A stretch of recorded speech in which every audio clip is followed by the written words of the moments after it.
Bonjour et bienvenue dans cette démo. Donc la première partie de cette démonstration va consister à charger dans MongoDB des objets GeoJSON qui correspondent aux différentes infrastructures qu'on veut essayer de repérer en temps réel lors du passage du train. Alors pour ça, je vous invite à aller sur la page data.sncf.com. Vous allez pouvoir trouver tout un tas de formes GeoJSON pour tout un tas d'infras. Là, par exemple, vous avez la liste des passages à niveau. Si vous allez voir les données, vous allez voir qu'évidemment, tous les passages à niveau de France sont listés avec leurs coordonnées géographiques et il est possible de télécharger au format GeoJSON ce jeu de données. Si j'ouvre ce fichier GeoJSON, je vais pouvoir vous retrouver une structure GeoJSON classique. Simplement, ici on va voir qu'on a une collection de features.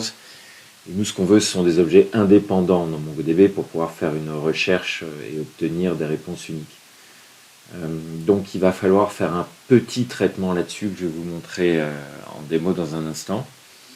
Voilà, donc on retrouve bien ici pour chaque passage à niveau une structure de JSON de type point.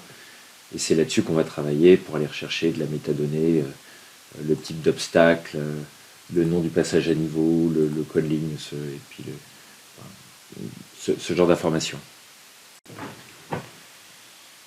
Donc l'idée là, c'est d'aller chercher tous les fichiers de GeoJSON qui sont dans un répertoire donné. Et comme je vous expliquais juste avant, je vais utiliser un utilitaire qui s'appelle GQ, qui va me permettre à la fois de compresser le GeoJSON pour que le fichier soit de taille vraiment minimum et également d'aller chercher toutes les features une par une et pas avoir une collection de features. Donc vous pouvez trouver cet utilitaire grâce au web, ça s'appelle JQ. C'est vraiment quelque chose qui est redoutable quand on va faire du GeoJSON ou du JSON. Donc voilà le JSON résultant. Et donc vous voyez qu'on a maintenant que des features avec des propriétés de type GeoJSON plus des métadonnées. Et donc c'est ce fichier qu'on va charger en masse dans MongoDB. Alors pour le chargement en masse, on va utiliser un MongoDB bulk load.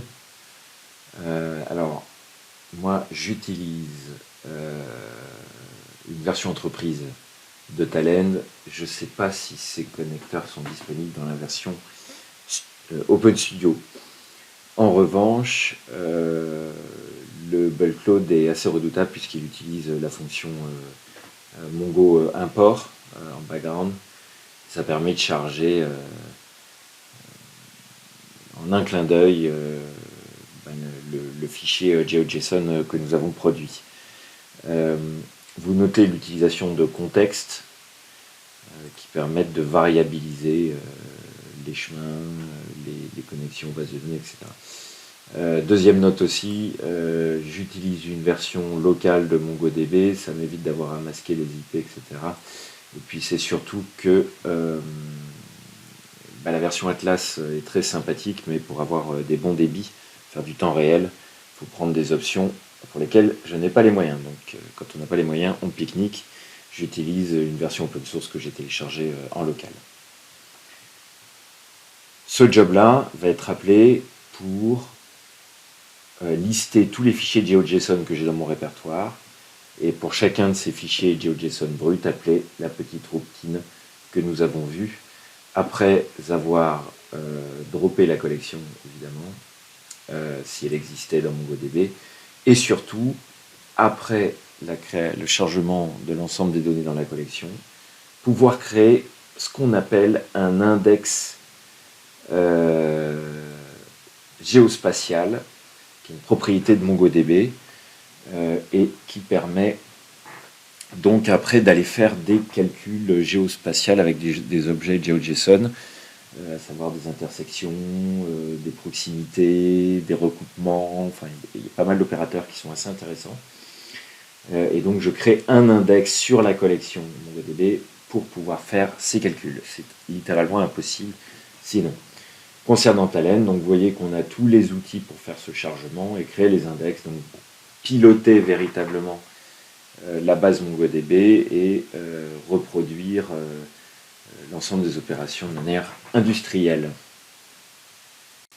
Voilà, pour finir, je voulais vous montrer la base MongoDB une fois chargée. Et donc j'ai un certain nombre d'objets. Donc là, ici, on a une gare qui s'appelle La Brigue dans les Alpes-Maritimes, avec évidemment son GeoJSON associé qui est un point. Et donc ma base de données s'appelle FR-Train, ma collection s'appelle FR Train Infra, on va l'utiliser pas mal celle-là, retenez-la, et on voit que j'ai créé un index de type géométrique. Qui a été créé depuis Talend, pas besoin de le faire manuellement. Donc voilà, on est prêt pour la suite des opérations.